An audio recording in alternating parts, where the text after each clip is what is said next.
Some wounds never fully heal. They just learn to hide beneath professional smiles and quarterly profit reports. The phone buzzed against the polished mahogany conference table as I was mid-sentence explaining our Q4 expansion strategy to the board of directors. Through the floor-to-ceiling windows of my penthouse office, the Pacific Coast Highway stretched like a ribbon below, dotted with afternoon traffic heading toward Malibu. I held up one finger to pause the presentation, recognizing the familiar sting that came whenever family called. During business hours, Catalina reminding Dr. Shiomara that we have the spa facility inspection scheduled for 3:30, I said quietly to my executive assistant before reaching for the phone. The caller ID showed Mom, which was unusual for a Tuesday afternoon board meeting. I answered with my professional voice still engaged. "Hello, Mom, this is Anna. Mia." Her voice trembled in that particular way that meant she was delivering news she knew would sting. "Your father has made a decision about Thanksgiving this year." The 7 executives around the table were reviewing acquisition documents for a $50 million resort purchase in Big Sur, but suddenly their voices seemed to fade into background noise as I prepared myself for another family disappointment.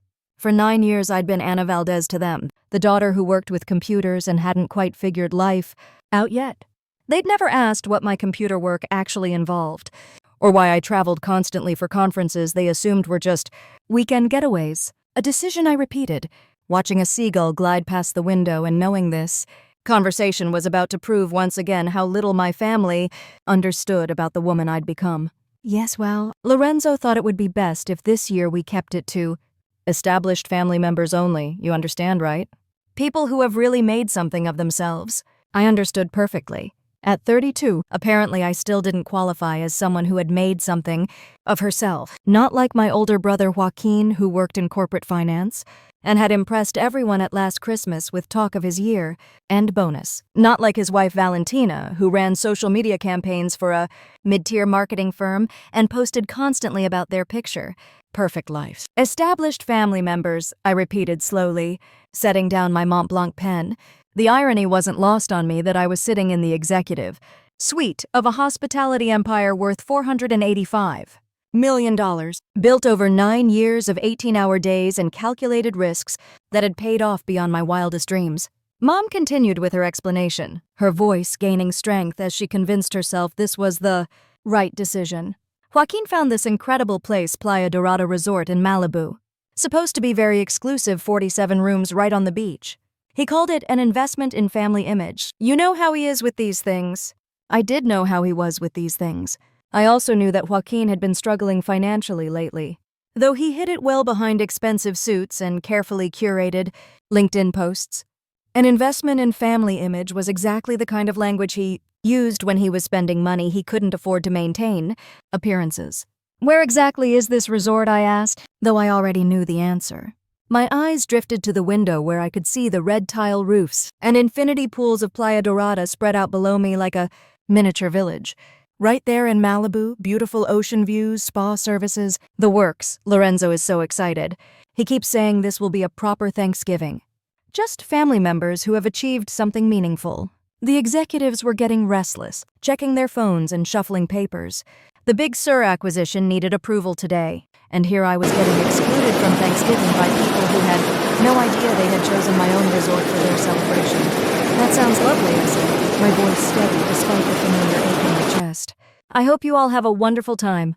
There was a pause and I could picture Mom in her kitchen, probably making tortillas for dinner, surprised by my easy acceptance. She had likely prepared for arguments, tears, maybe even guilt trips about family loyalty. "Well, good," she said finally. "I'm glad you're being mature about this, mija. Joaquin was worried you might make a scene. No scenes from me, Mom. Enjoy your exclusive Thanksgiving." After I hung up, I leaned back in my leather executive chair and looked out at the pristine beaches and terraced gardens of the resort complex that had been my first major acquisition back in 2018. The property had been failing under previous management, hemorrhaging money with poor service and outdated systems. I had transformed it into one of the most sought-after destinations on the West Coast. For 9 years, I had been Ana Valdez, the daughter who worked with computers and hadn't figured her life out yet. But to the hospitality industry, to my 850 employees, to the financial world that tracked my company's every move, I was a Valdez, CEO and founder of Alpine Coastal Holdings. My phone buzzed with a text notification. It was Joaquin, already posting photos from his arrival at Playa Dorada. The family had arrived early, clearly excited about their adults-only Thanksgiving at one of California's most prestigious beachfront resorts. The photo showed Dad looking distinguished in the lobby, trying to project an air of belonging among the marble columns and crystal chandeliers. Mom appeared elegant but slightly overwhelmed, clutching her purse tightly as she took in the luxury around her. Joaquin and Valentina were posing with their 2 children by the massive driftwood sculpture in the atrium, both kids wide-eyed at the grandeur. The caption read, "Finally a classy Thanksgiving." Sometimes you have to leave certain people behind to truly appreciate what matters. I scrolled through the comments as my executives waited patiently. Several family friends and distant relatives were liking the post, commenting about how beautiful and perfect everything looked. A few people asked where Anna was, and Joaquin had replied quickly, "Adults only this year. Some people just aren't ready for this level of sophistication."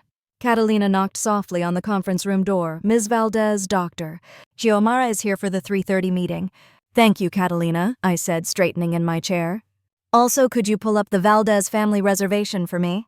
They should be in our presidential suite." She typed quickly on her tablet, her expression professional but curious. "Yes, here it is. Lorenzo and Esperanza Valdez, plus Joaquin and Valentina Valdez with 2 children, booked through November 29th. They've already charged quite a bit to their room spa services. Beachfront dining, surf lessons for the kids." "Perfect," I said, turning back to my board of directors who were watching this exchange with polite interest.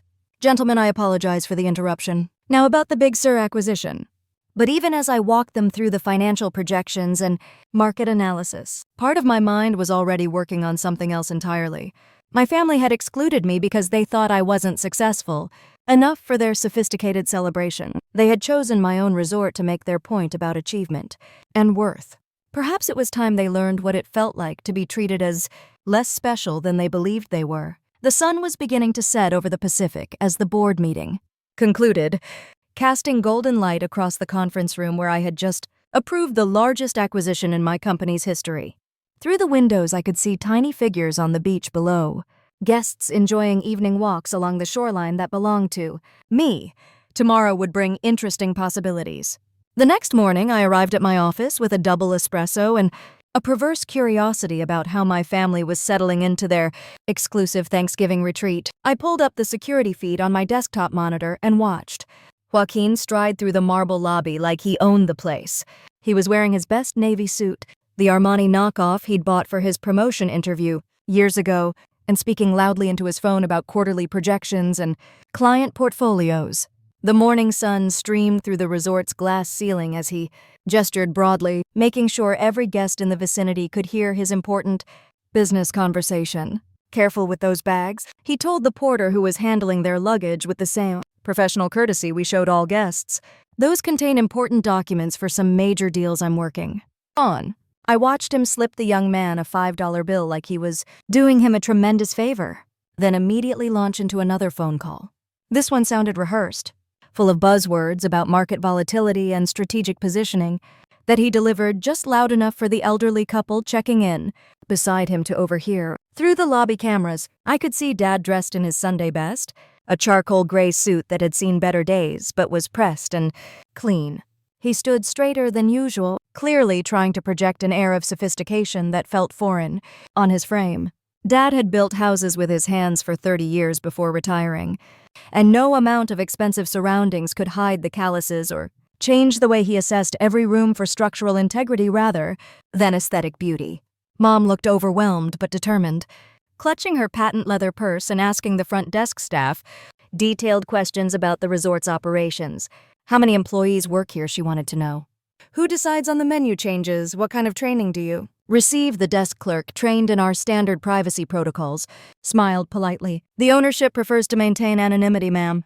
But I can assure you that every detail is carefully overseen to ensure our guests have the finest experience possible. I switched camera angles to follow Joaquin as he made his way toward the elevators. Still on the phone, but now discussing something that made his jaw tighten slightly. The conversation was definitely real this time, not performed for an audience, and I could see stress lines forming around his eyes as he listened. to whoever was on the other end. "Yes, sir, I understand the timeline," he was saying. "The Henderson account is critical to our Q4 numbers. I won't let you down." When he hung up, Valentina appeared beside him with their 2 children in tow. 8-year-old Emiliano was practically bouncing with excitement about the bunk beds in their ocean view room, while 5-year-old Sophia clutched a stuffed dolphin she'd apparently already acquired from the gift shop. "Daddy, can we go to the pool now?" Emiliano asked, tugging on Joaquin's suit jacket. "In a minute, buddy." "Daddy needs to make some connections first." Connections. That was vintage Joaquin, always working an angle, always trying to position himself as more important than he actually was. I watched him scan the lobby for potential networking opportunities, while Valentina corralled the children toward the elevator. But something was off about his usual confident demeanor. I noticed how he hesitated when Valentina mentioned booking couples, massage treatments, how his smile faltered slightly when she suggested ordering room service champagne to celebrate their arrival. He kept checking his phone obsessively, and twice I saw him step away from the family to take calls that left him looking increasingly tense. Later that afternoon, I observed him at the poolside bar, chatting with a man in expensive swim trunks who was reading the Financial Times. Joaquin had positioned himself strategically, drink in hand, clearly hoping to be noticed. "Beautiful property, isn't it?" he said to the stranger. "My family and I try to vacation somewhere exclusive like this every year. It's important to maintain certain standards, especially in my line of work." The man looked up politely. "What business are you in? Corporate finance?" Joaquin replied smoothly. "Portfolio management, strategic acquisitions, that sort of thing. Always keeping an eye out for investment opportunities, even on vacation." I switched to another camera to watch Valentina posting Instagram stories by the infinity pool. She had changed into a designer swimsuit and was posing against the backdrop of the Pacific Ocean. Her phone extended for the perfect selfie angle. Her captions were carefully crafted to suggest effortless luxury, while tagging the resort's location and using hashtags like blesseds and living my best life. Through the surveillance system, I could also hear snippets of conversation as she called her sister. "Back in Phoenix. This place is incredible, Sarah. The service, the views, everything." Joaquin really outdid himself finding somewhere this exclusive. It's exactly the kind of place successful families should be spending their holidays. But when she thought no one was looking, I caught her wincing slightly as she scrolled through the resort's spa menu on her phone, her thumb hovering over prices that were clearly higher than she'd anticipated. That evening, I watched Joaquin hold court at the beachfront restaurant, regaling another family with stories about his professional accomplishments. The conversation had somehow turned to siblings and career paths, and I leaned closer to my monitor to catch every word. "I practically raised my little sister," he was saying to a couple from San Francisco who seemed politely interested in his monologue. "Anna's a sweet kid, but she's never really found her footing professionally. Still figuring things out. You know how it is with some people. They just don't have that drive to excel." The woman smiled sympathetically. "What does she do for work?" "Oh, something with computers? Tech support, website stuff, nothing too ambitious." That's why this year we decided to keep Thanksgiving to just the adults who have actually achieved something meaningful. Sometimes you have to set boundaries.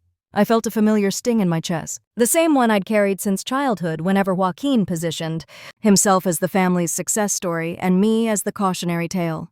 From my office, 40 floors above the beach where he sat, I could see him gesturing expansively as he continued his performance for strangers who would forget him the moment their vacation ended. He had no idea that every word he spoke was being recorded by security systems installed and monitored by the sister he'd just dismissed as directionless. He had no clue that the exclusive resort where he was trying so hard to impress people belonged to the woman he claimed to have practically raised. As I closed the surveillance feed for the night, I couldn't help but smile at the beautiful irony of it all. Tomorrow would bring new opportunities to observe my family's sophisticated celebration, and perhaps some interesting developments they weren't expecting. The Pacific stretched endlessly beyond my windows, dark now except for the lights of distant ships heading toward ports. Unknown Dr. Xiomara Vasquez arrived at my office door precisely at 3:30. Carrying her signature chamomile tea blend and wearing the expression I'd come to recognize over our 6-year working relationship. It was the look she got when she'd witnessed something that troubled her professional sensibilities. "Anna, we need to talk," she said, settling into the chair across from my desk and setting down 2 steaming cups. "I've been watching your family's interactions with my staff since they arrived yesterday. Xiomara had built our spa operation from a modest wellness center into a $2 million revenue generator that attracted celebrities and executives from across the West Coast. She understood luxury hospitality better than anyone, but more importantly, she understood family dynamics in ways that came from lived experience. Your brother spoke to Maria like she was invisible when she was cleaning their suite this morning, she said, her dark eyes serious. He actually snapped his fingers at her when she didn't move fast. Enough out of his way. And his wife, Valentina, demanded to speak with my manager because the cucumber water wasn't cold enough during her consultation. I sipped the tea and tried to keep my expression neutral, but Xiomara had known me too long to be fooled by my corporate poker face. There's more, isn't there? I said. She nodded slowly. The way Joaquin talks about you to other guests, Anna. Yesterday at the pool bar, he told a complete stranger that computer workers aren't real, professionals like people in finance. Today, during lunch, he explained to another family that some people just don't have the ambition to succeed in meaningful careers. The familiar ache settled in my chest, but this time it was accompanied by something sharper. Anger, maybe? Or just exhaustion at being consistently diminished by people who were supposed to love me unconditionally. I could destroy them, I said quietly, more to myself than to Xiomara. One phone call to housekeeping, another to guest services.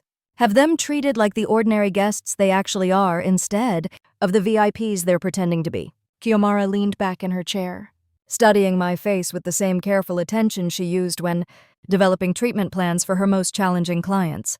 You could, she agreed. But would that teach them anything? Or would it just give you temporary satisfaction while making them victims in their own story? She had a point, though. I wasn't ready to hear it. The desire for immediate revenge felt too good, too justified after years of casual dismissal and condescension.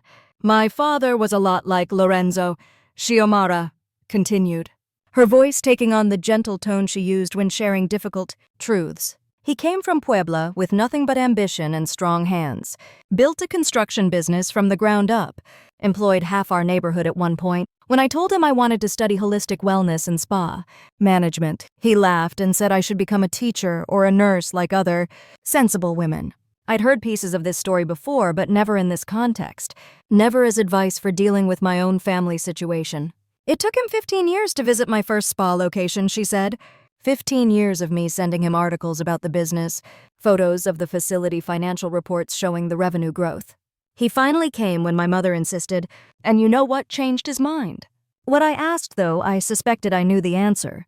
He saw me treating a client who was a city councilwoman, someone he recognized from the newspapers, watched me consult with her about stress management and chronic pain, saw the respect in her voice when she thanked me for transforming her quality of life. That's when he understood that success doesn't always look like what he expected. Xiomara reached across the desk and touched my hand gently. Your family needs experiential learning, not harsh punishment. They need to feel what it's like to be treated as ordinary when they expect to be special, but in a way that opens their eyes rather than just humiliating them. The wisdom in her words made sense intellectually, but emotionally I was still caught between hurt and fury. They excluded me from Thanksgiving because they don't think I'm successful enough, and now you want me to be the bigger person. I want you to be a smarter person, she corrected. Your family's behavior shows they genuinely don't understand their impact on others. They're not malicious, Anna. They're just blind to anything outside their narrow definition of achievement. Before I could respond, my desk phone buzzed with an internal call. I answered to find Carmen, one of Xiomara's senior estheticians. On the other end, Ms. Valdez, I'm sorry to interrupt, but I thought you should know. The gentleman in the presidential suite, Mr. Joaquin? He was in our relaxation lounge this afternoon telling another guest about his sister who works with computers. He said, and I quote, that people in tech support don't understand what real professional pressure feels like. I thanked Carmen and hung up, feeling the anger flare again despite Xiomara's counsel about taking the higher road. See what I mean? Xiomara said quietly. They're not trying to hurt you, but they keep doing it anyway because they can't see past their own assumptions. That's what needs to change. So what exactly are you suggesting I do? I asked, genuinely curious now about her perspective. Let them experience what ordinary treatment feels like when they were expecting VIP service, she said. Not as punishment, but as education. Sometimes people need to walk in different shoes to understand the path. I stared out the window at the resort complex below, watching tiny figures move between the pools and restaurants and spa, facilities that represented years of my life's work. My family was down there somewhere. probably preparing for dinner at our award-winning oceanfront restaurant, completely unaware that their youngest member had built everything they were enjoying. The idea Shiomara was suggesting felt both more sophisticated and more challenging than simple revenge. It would require patience, careful planning, and a level of emotional maturity I wasn't sure I possessed in that moment. But as I watched the sun begin to set over the Pacific, painting the sky in shades of orange and pink that never failed to take my breath away, I realized she might be right. Perhaps the goal shouldn't be to hurt them, but to help them see. The question was whether I had enough restraint to pull off something that subtle, or whether my wounded pride would demand something more immediately satisfying. "I suppose we'll find out tomorrow," I said finally.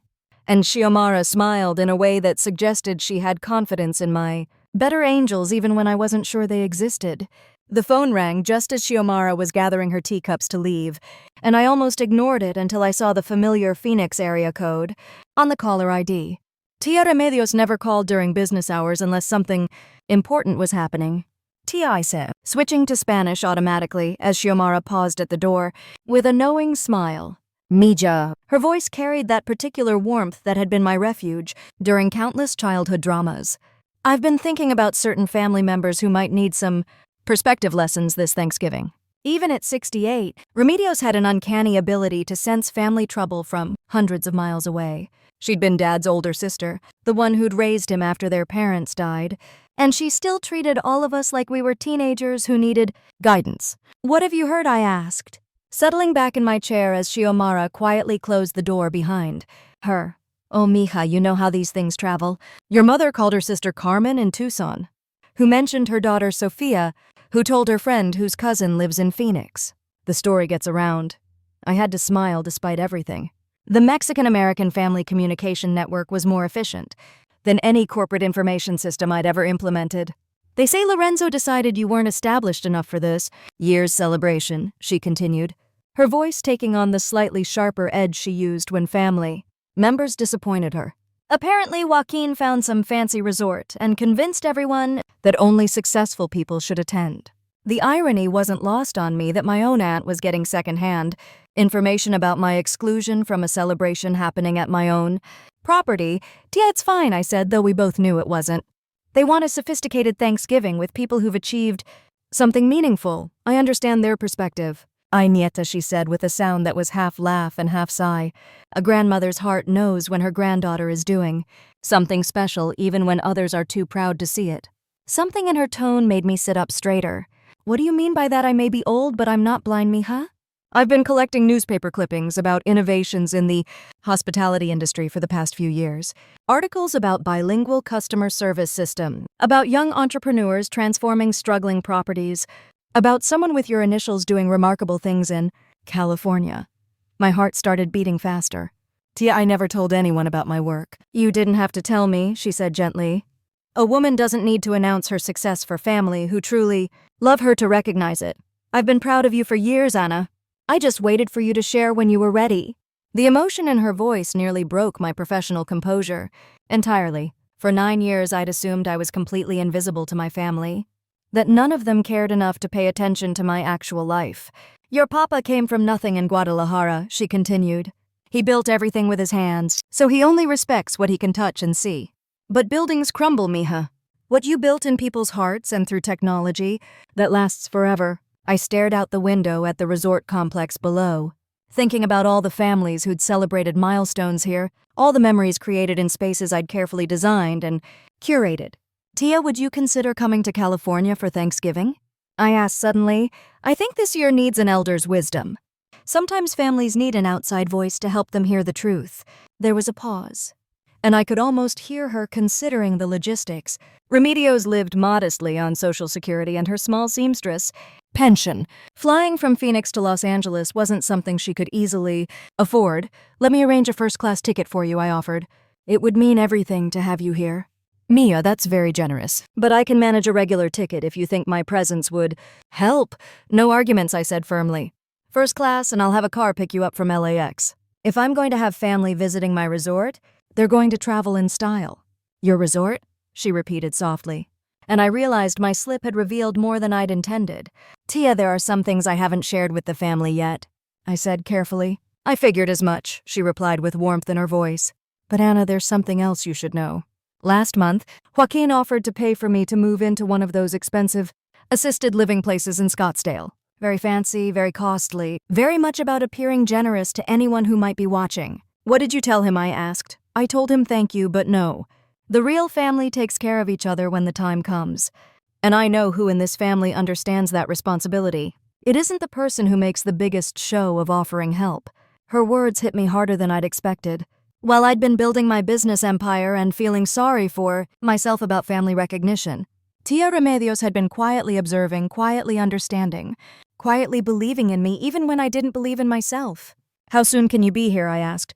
Give me until tomorrow evening, she said. I need to pack my good dress and maybe borrow Carmen's pearls. If I'm going to help sort out this family situation, I should look the part. After we hung up, I sat in the gathering dusk of my office, watching the lights begin to twinkle across the resort property below.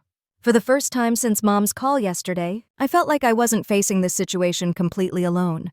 Tia Remedios had always been the family's unofficial counselor, the one who could make peace between feuding cousins and talk sense into stubborn uncles. If anyone could help my parents and Joaquin see past their own assumptions, it was her. But first I realized with growing clarity, they needed to experience what it felt like to have their expectations adjusted in real time, not as punishment, but as preparation for the conversations that were coming. I picked up the phone to call guest services, already formulating the plan that would begin tomorrow morning. The call to Sebastian Morales at guest services came at 8:30 the next morning while my family was presumably enjoying their complimentary breakfast on the terrace. Sebastian had been with Playa Dorada for 5 years. Long enough to understand that when ownership made unusual requests, there were always good reasons, even if they weren't immediately apparent. Sebastian, I have a situation that requires immediate attention, I said, watching the morning sun cast long shadows across the resort grounds from my office window. We have a scheduling conflict with the presidential suite. The Valdez party needs to be relocated today, of course, Ms. Valdez replied without hesitation. What accommodations would you prefer for the family? Move them to our Ocean View standard rooms on the 3rd floor, the ones with the bunk beds that overlook the main beach. And Sebastian, I need this handled with absolute professionalism. Full apologies, complete courtesy, but the decision is final. I could hear him typing notes, probably already coordinating with housekeeping and the front desk. Sebastian understood the protocols we'd developed over the years for situations that required delicate handling. Should I mention the reason for the change, he asked. Simply explain that there was an oversight in our reservation system that we're now correcting, nothing more than that. The execution would happen while they were at the beach. I'd watched them head down to the sand an hour earlier. Dad in his polo shirt and khakis looking like he was trying to figure out how to relax. Mom under a large sun hat reading a paperback novel, while Joaquin supervised the kids building sandcastles with the intensity he usually reserved for quarterly budget reviews. 2 hours later, my desk phone started ringing. Anna, you're not going to believe this. Joaquin's voice was tight with barely controlled anger. This resort is trying to kick us out of our suite. They claim there was some booking error and they want to move us to completely different rooms. I leaned back in my chair, pulling up the quarterly revenue reports on my computer screen to keep my voice steady and professional. That sounds frustrating, I said. What reason did they give? Some nonsense about double booking and reservation system errors? The manager keeps apologizing but says the decision came from ownership directly.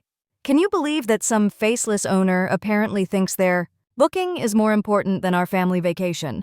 Have you tried explaining that this was a mistake? I asked, genuinely curious about how he was handling the situation. Of course I tried explaining. I told them we specifically booked the presidential suite, that we're not some random tourists who can be shuffled around like cattle, but they keep saying ownership decisions are final. Through my office windows, I could see tiny figures moving on the beach below.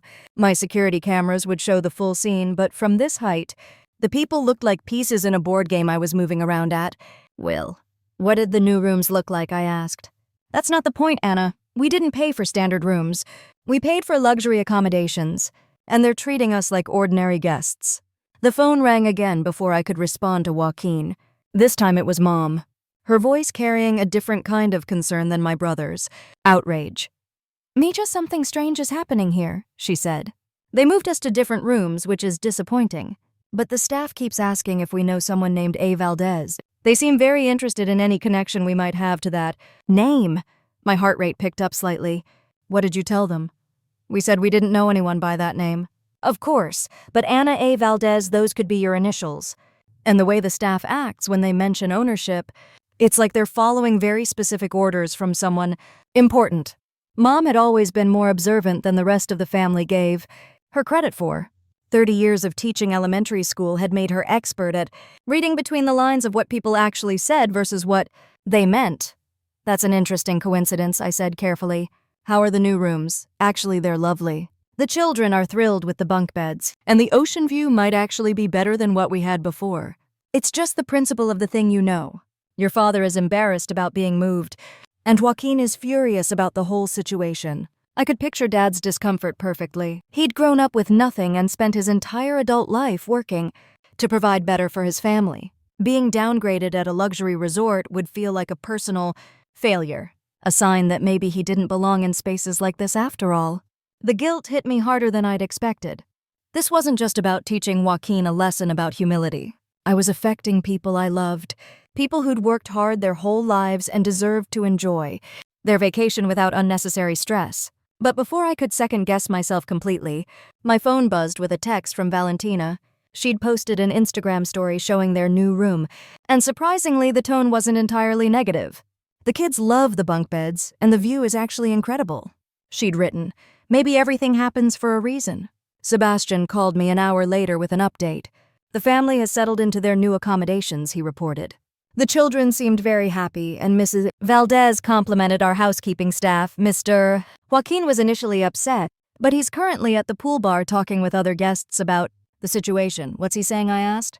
He's positioning it as evidence of how exclusive the resort is, that even wealthy families sometimes get shuffled around because the ownership maintains such high standards. He's actually using it as a networking opportunity. I had to smile despite the complexity of my emotions. Trust Joaquin to find a way to spin getting demoted as proof of his sophisticated travel standards. The afternoon brought more phone calls, more questions, and more evidence that my family was adapting to their new circumstances in ways I hadn't entirely anticipated. But it also brought the growing realization that what I'd started as a lesson in humility was becoming something more complicated, something that would require careful navigation to avoid causing real damage to relationships that mattered more than my wounded pride. As evening approached, I found myself staring out at the Pacific and wondering if I was being strategic or simply petty, whether tomorrow would bring clarity or just more confusion for everyone involved. Valentina's Instagram stories started appearing within hours of the room change, and I watched them unfold from my office with a mixture of fascination and disbelief. She'd positioned herself on the balcony of their new ocean view room, the Pacific stretching endlessly behind her as she spoke directly to her phone camera. So here's what happened at this supposedly 5-star resort. She began, her voice carrying that particular tone influencers used when they were about to expose bad service. We booked the presidential suite months ago, paid premium prices, and they just moved us to standard rooms because of some mysterious booking error. I pulled up her Instagram account on my laptop, watching the story views climb steadily as her 1,500 followers tuned in to the drama. The comments started immediately. Wait, isn't this Playa Dorada Resort? Wrote someone named Sarah Phoenix. That place is supposed to be incredible. It is beautiful, Valentina replied in a follow-up story, panning the camera to show the coastline and infinity pools below. But the service issues are unacceptable for this price point. They claim some anonymous owner made the decision personally. The comments continued to roll in, and then I saw the one that made my stomach drop. Hold up, wrote a user called Tech Trends Mama. Isn't your husband's sister Anna Valdez? The hospitality entrepreneur who's been all over the business news. A different person, Valentina responded quickly. My sister-in-law just does computer stuff, technical support or website work, nothing like what you're thinking. But Tech Trends Mama wasn't satisfied with that answer. She shared a link to a Forbes article titled Rising Stars in West Coast Hospitality, with the comment, check this out, girl. Might be more connected than you think. I clicked on the article myself, even though I'd seen it dozens of times since it was published 6 months ago. The photo they'd used showed me from behind, looking out over a resort property, my face turned away from the camera in a way that maintained privacy. While still suggesting executive authority, the article mentioned A. Valdez, age 32, first-generation Mexican-American. CEO of Alpine Coastal Holdings. Valentina screenshotted the article and shared it with her, followers adding commentary. This is wild that people think there's a connection, but seriously, my Sil works in tech support. She's sweet, but definitely not running a business empire. Some people just have similar backgrounds. I watched this unfold with growing amazement at how completely my family had compartmentalized their understanding of my life, even when presented with evidence that matched perfectly with what they knew about me. They couldn't make the connection because it didn't fit their existing assumptions. Through the security cameras, I could see that the family was actually adapting to their new circumstances better than anyone had expected. Emiliano and Sofia had discovered that the kids' club on their floor had better activities than the stuffy presidential-level amenities, and they'd made friends with other children their age. Dad had found a spot at the beachfront cafe that reminded him of the fishing pier in San Diego, where his own father had taken him as a child. Even Mom seemed more relaxed, reading her book under an umbrella without the pressure of maintaining appearances in the resort's most exclusive spaces. She'd struck up conversations with other guests, something she'd been too intimidated to do when they were in the presidential suite. But Mom was also paying attention in ways that made me nervous. I watched her through the cameras as she observed staff interactions, noting how they became more deferential whenever ownership was mentioned, how they seemed to know more about the family than random hotel employees should. My phone buzzed with a call from the resort's main desk. Ms. Valdez, this is Marcus at the front desk. We have the complimentary family photography session you requested. Should I let the Valdez family know it's courtesy of A. Valdez ownership? Yes, I said, curious to see how Mom would react to another mention of those initials. Make sure they understand it's a gift from ownership, not just standard service. An hour later, I watched through the lobby cameras as the photographer approached. My family at the cafe. The conversation was too distant to hear clearly, but I could see Mom's posture change when the photographer explained that the session was complimentary courtesy of A. Valdez ownership. She looked around the lobby with new eyes, taking in the staff members who were going about their duties, but clearly aware of her family's presence. When the photographer left to get his equipment, I saw Mom lean over to Dad and start what looked like an intense conversation. That evening, a delivery arrived in the resort lobby that I hadn't planned for. Pacific Coast Hospitality magazine, delivered monthly to high-end resorts throughout California, featured a cover story about innovation in the luxury travel industry. The cover photo showed a female executive in silhouette against a backdrop of ocean and palm trees, with the headline West Coast Resort Innovation Leaders Under 40. I watched Mom approach the magazine rack, pick up the publication, and flip immediately to the cover story. Even from the security camera angle, I could see her studying the shadowed photograph with intense concentration. She spent several minutes reading the article, then looked up at the lobby around her with an expression I'd never seen before. Understanding was beginning to dawn, and I realized that tomorrow would bring conversations I wasn't entirely prepared for. The evening ocean breeze rustled the palm trees outside my office as I closed the surveillance feeds for the night. My family was settling into their modified vacation, unaware that their youngest member was orchestrating every detail of their experience from 40 floors above. But Mom's growing suspicions meant that the careful balance between education and deception was becoming harder to maintain. Soon, I would have to decide whether to reveal myself or let them discover the truth on their own. The morning would bring new challenges and, quite possibly, the arrival of Tia Remedios with her own agenda for family healing. The call came at 6:45 in the morning, loud enough to wake the entire family in their new ocean view rooms. Through the security cameras, I watched Joaquin bolt upright in bed and fumble for his phone, his face immediately tense as he saw his boss's name on the caller. ID. Henderson pulled out completely. His supervisor's voice carried clearly through the speaker as Joaquin stepped onto the balcony in his boxers and undershirt. The entire $20 million investment portfolio. Legal says they found irregularities in the quarterly projections you submitted. I leaned closer to my monitor, watching my brother's face crumble as the implications hit him. The Henderson account represented nearly 40% of his annual commission structure money he'd already spent on this vacation, on Emiliano's private school tuition, on the BMW lease that impressed his neighbors in Scottsdale. "Sir, I can review those projections immediately," Joaquin said, his voice taking on the desperate edge I recognized from our childhood whenever he'd broken something valuable and was trying to negotiate his way out of trouble. There must be some misunderstanding. I've been managing Henderson's portfolio for 3 years without any issues. The conversation continued for 20 minutes, with Joaquin pacing the small balcony like a caged animal while Valentina sat up in bed, clearly catching enough words to understand the severity of the situation. When he finally hung up, I watched him slump against the balcony railing and put his head in his hands. Valentina joined him outside, wrapping her arms around his shoulders as he explained what losing Henderson would mean for their family's financial stability. "We can't afford this vacation," he whispered, probably thinking the ocean would muffle his words from the children, still sleeping inside. The resort, the flights, the activities we booked for the kids. I calculated everything based on Henderson's year-end bonus. From my office 40 floors above, I felt an uncomfortable twist in my stomach. I'd wanted to teach Joaquin about humility, not destroy his livelihood or threaten his family's security. Later that morning, I watched them at breakfast on the terrace. The conversation stilted and tense despite the beautiful ocean setting. Joaquin kept checking his phone obsessively, fielding calls from work while trying to maintain a facade of vacation relaxation. But something else was happening that I hadn't expected. Between crisis management calls, he was researching something on his laptop with an intensity that made Valentina lean over to see what held his attention so completely. Valdez Hospitality Empire, she read aloud from his screen. "Babe, what are you doing?" "Look at these dates," he said, pointing to a timeline of business acquisitions. The first software company sale in 2017, the same month Anna said she was working on a big project that might change everything. The first resort purchase in 2018, right when she stopped coming to family dinners because she was always busy with work.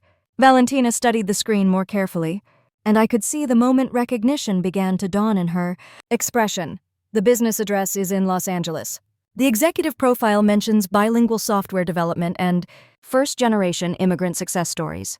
Mom had wandered over from the buffet and was now reading over their shoulders, her teacher's instincts clearly picking up on the research intensity. "What if it really is your sister?" Valentina said quietly. "What if Anna is A. Valdez and we've been complete idiots?" The silence that followed stretched so long I thought the video feed had frozen. Finally, Mom spoke in a voice I'd never heard before, careful and wondering. All those times she said she was working on big projects. All those conferences she attended that we never bothered to ask about. The way she always seemed to have money for things but never explained where it came from. Joaquin's stress was manifesting in ways that were painful to watch. During the family's afternoon beach games, he snapped at Emiliano for building his sandcastle too close to the volleyball net. When Valentina suggested they book a sunset sailing excursion, he exploded about unnecessary expenses. Mom finally intervened, her elementary school teacher voice cutting through his agitation. "Mijo, you're acting exactly like your father when construction work stressed him out, taking your problems out on people who love you." The comparison hit Joaquin like a physical blow. He sat down heavily in the sand, his perfect vacation facade finally cracking completely. "Mom, what if we made a huge mistake about Anna?" he said, his voice breaking. "What if she's actually successful beyond anything we ever imagined? And we excluded her from Thanksgiving because we were too proud and stupid to see who she really is." The family sat in silence on the beach as the waves crashed nearby. Emiliano and Sofia played quietly in the sand, sensing the adult tension but not understanding its source. Through my office windows, I could see tiny figures on the beach below, and I knew I was looking at my family in the middle of their own moment of reckoning. The lesson I'd intended to teach about humility was working, but not in the clean, satisfying way I'd imagined. Instead, I was watching people I loved struggle with the possibility that they'd been fundamentally wrong about someone they cared about, while dealing with their own financial fears and professional pressures. The guilt was becoming harder to bear than the original hurt of being excluded. As evening approached, I realized that tomorrow would have to bring some kind of resolution, because watching my family tear themselves apart with guilt and speculation was worse than being dismissed as unsuccessful. The truth was going to come out soon, one way or another. Mom couldn't sleep. I watched her through the security cameras as she slipped out of bed at 2:30 in the morning, careful not to wake Dad, and settled into the chair by their room's window with her laptop. The soft glow illuminated her face as she began what would become the most thorough research project of her retirement. She started with the obvious search terms. A. Valdez Alpine Coastal Holdings. A. Valdez Hospitality CEO. A. Valdez bilingual software development. Each query led to more articles, more press releases, more pieces of a puzzle that was beginning to form a picture she wasn't ready to accept. The company website featured an executive photograph that made her lean closer to the screen. A woman in a tailored business suit standing with her back to the camera looking out over a resort property.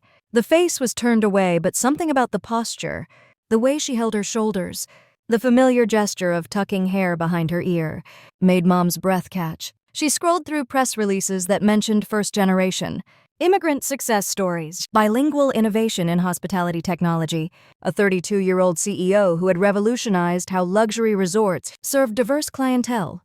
Each detail matched perfectly with what she knew about her. Daughter's background, her age, her skills with languages and technology. At 5 a.m, she finally closed the laptop and tried to sleep, but I could see through the infrared cameras that she just lay there, staring at the ceiling until dawn. I was already on my morning run when she appeared on the beach, walking slowly in the direction I always took along the waterline. It wasn't a coincidence. She'd timed this encounter deliberately, though she probably wasn't even conscious of her own detective work. "Mija," she called out as I jogged past in my designer athletic wear. The kind of expensive running gear that should have been a clue all by itself. "What brings you here?" I slowed to a stop, pretending to catch my breath while actually calculating how much of the truth this moment could bear. "I come here when I need to think clearly, Mom. The ocean helps me process complicated situations." She studied my face with the same intensity she'd once used to, determine whether her students were telling the truth about completed homework assignments. "You seem very comfortable here," she observed. "Like you know the property well." "I do know it well," I said, which was technically honest, even if it wasn't complete. I've spent a lot of time at places like this for work. As we walked back toward the resort together, I watched her notice things that should have been obvious all along. The way the groundskeeping staff nodded respectfully as I passed, how the poolside servers made eye contact and smiled like they recognized me. The fact that I knew which restaurants would be busy at breakfast time and which paths through the gardens offered the most privacy. We were passing the main reception desk when Sebastian approached, with a question about scheduling conflicts for the weekend event, bookings. He addressed me directly professionally, with the kind of deference reserved for ownership rather than guests. "Excuse me, Ms. Valdez," he said. "Could I have a quick word about the Martinez wedding reception?" "Logistics." Mom stopped walking entirely. She stood frozen in the middle of the lobby as I handled Sebastian's questions with the easy authority of someone who'd made those decisions 1,000 times before. When he walked away, she turned to stare at me with an expression I'd never seen before. Before either of us could say anything, the airport shuttle pulled up outside the main entrance and Tia Remedios stepped out, looking elegant in her best dress and the pearls she'd borrowed from her friend Carmen. She carried a manila folder under her arm and walked with the purposeful stride of someone who'd come to settle a family matter once and for all. She spotted us immediately and crossed the lobby with determination. "Mija," she said, embracing me warmly before turning to Mom with a more serious expression. "Esperanza, we need to talk, all of us, right now." Mom looked back and forth between us, her teacher's intuition finally connecting all the dots she'd been gathering since yesterday's magazine article. "Anna," she said quietly, "are you a Valdez?" The question hung in the air between us like something fragile that would shatter if any of us moved too quickly. Tia Remedios opened her manila folder and spread its contents. Across the nearest coffee table, 9 years of carefully collected newspaper clippings, Business Magazine features industry awards announcements, a complete documentary record of my professional life that my family had never bothered to ask about. "She's been successful longer than any of us realized," Remedios said gently. "But she wanted to know if you loved her for who she was, not what she'd accomplished. The question is, how are you going to answer that?" Through the lobby windows, I could see Dad and Joaquin heading back from their morning walk with the children, completely unaware that their world was about to change in ways none of us could predict. The moment of truth had finally arrived, and I realized I was no more prepared for it than they were. We moved to the breakfast terrace where the morning sun cast long shadows across white tablecloths and crystal water glasses. Dad and Joaquin had returned with the children, who immediately sensed the adult tension and gravitated toward the buffet with unusual quiet. Valentina emerged from the elevator looking perfectly put together, despite the early hour, her social media smile faltering when she saw Tia Remedios spreading documents across our family table like evidence in a courtroom. This is what I've been collecting for 9 years, Remedios announced, her voice carrying the authority of someone who'd spent decades settling family disputes. Every article, every award, every mention of my nieta's success that the rest of you were too busy to notice. The documents covered the entire surface of the table. Forbes 30 Under 30 feature with my headshot from 2019. Hospitality Industry Innovation Award from 2020. Wall Street Journal profile about bilingual technology, revolutionizing luxury travel, acquisition announcements for each resort property I'd purchased and transformed. Dad's hands shook as he picked up a Business Week article titled, Rising Stars Transform California's Hospitality Landscape. The photo showed me cutting a ribbon at the grand reopening of what had been a failing beachfront hotel in Santa Barbara, now one of our most profitable properties. All those times she said she was working on big projects, he whispered, his voice barely audible above the sound of waves crashing on the beach below.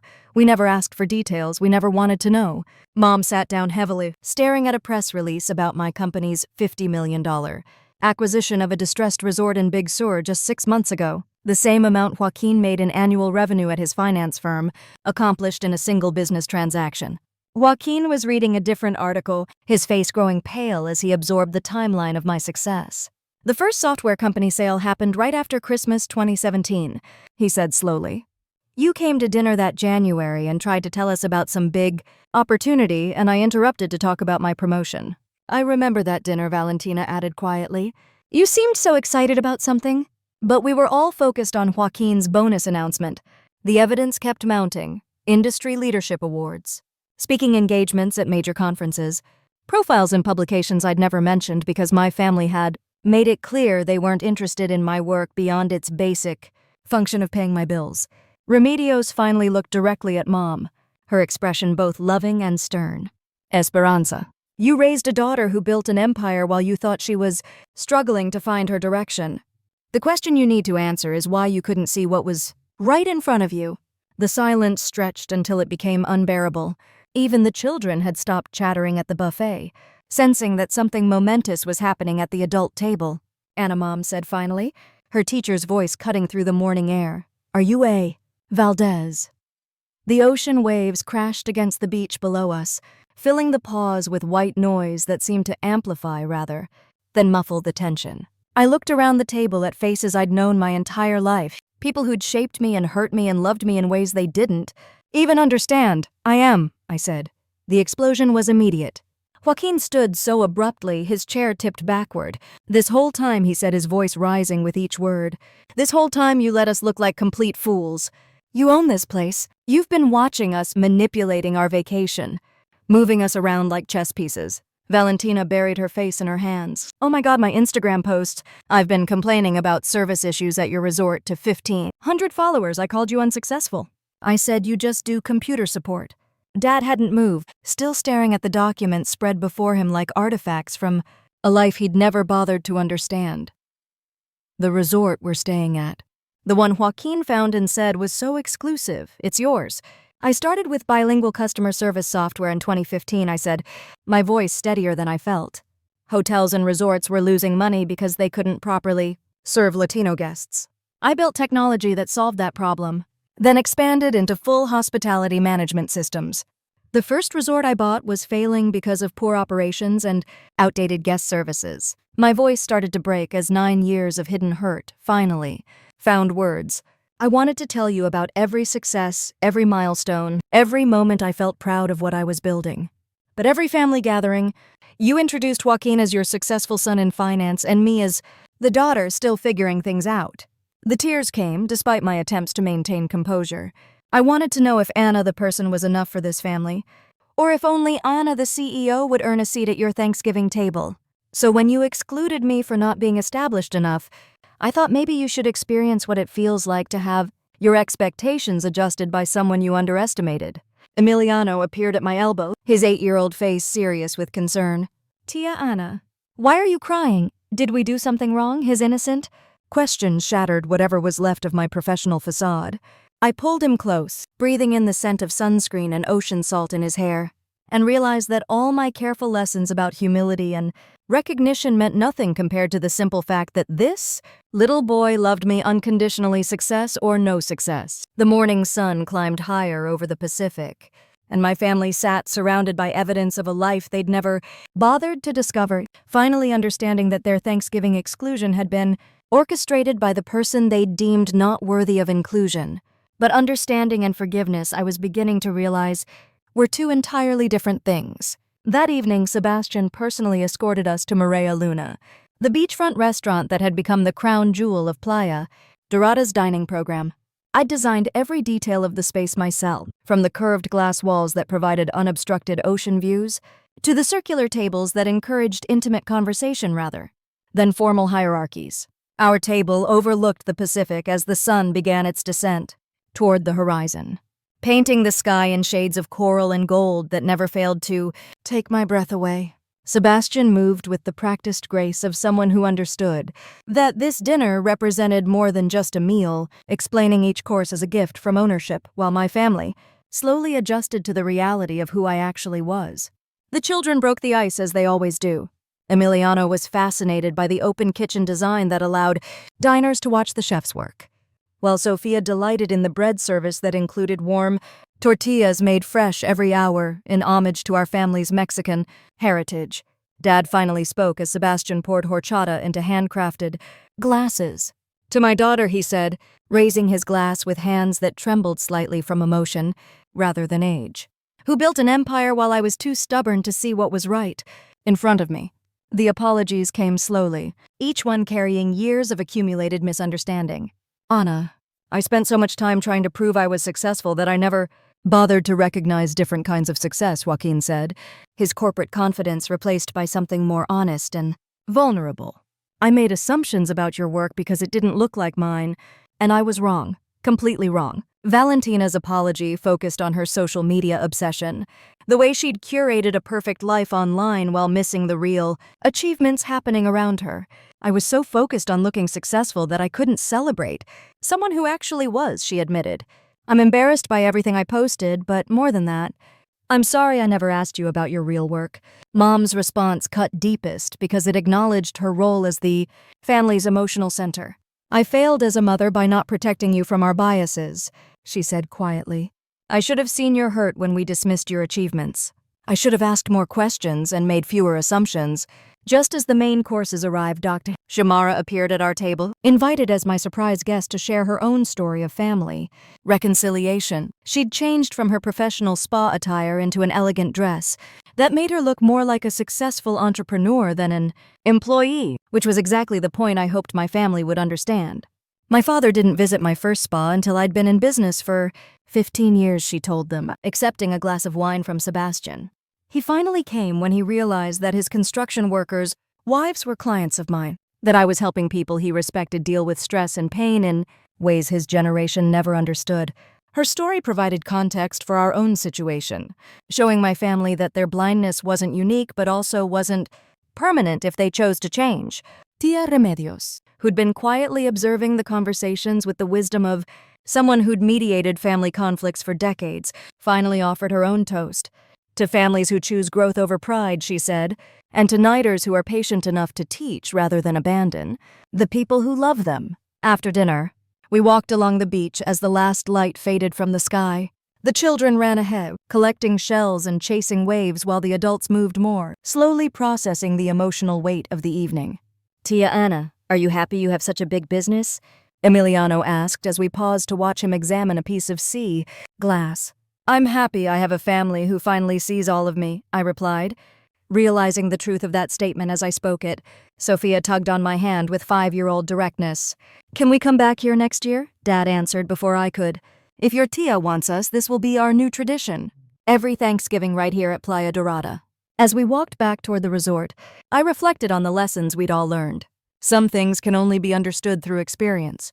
My family needed to feel what exclusion felt like to understand its impact. But my greatest lesson was discovering that giving people a chance to change creates more lasting success than any business empire I could build. The week had taught me that revenge, even when justified, was less satisfying than reconciliation. Watching my family struggle with their assumptions had hurt more than their original dismissal. But seeing them choose growth over pride, seeing them commit to doing better, that felt like the kind of success that would compound over time. As I looked out at the other resort properties twinkling along the coastline, I started wondering about other relationships that might benefit from this kind of patient teaching rather than angry retaliation. Other families dealing with generational misunderstandings about success and worth. Other businesses that could create spaces for healing rather than just luxury. Maybe the most important expansion of Alpine Coastal Holdings wouldn't be acquiring more property, but transforming them into places where people could learn to see each other clearly, where assumptions could be challenged and understanding could grow. The Pacific stretched endlessly before us, full of possibilities I was just beginning to imagine.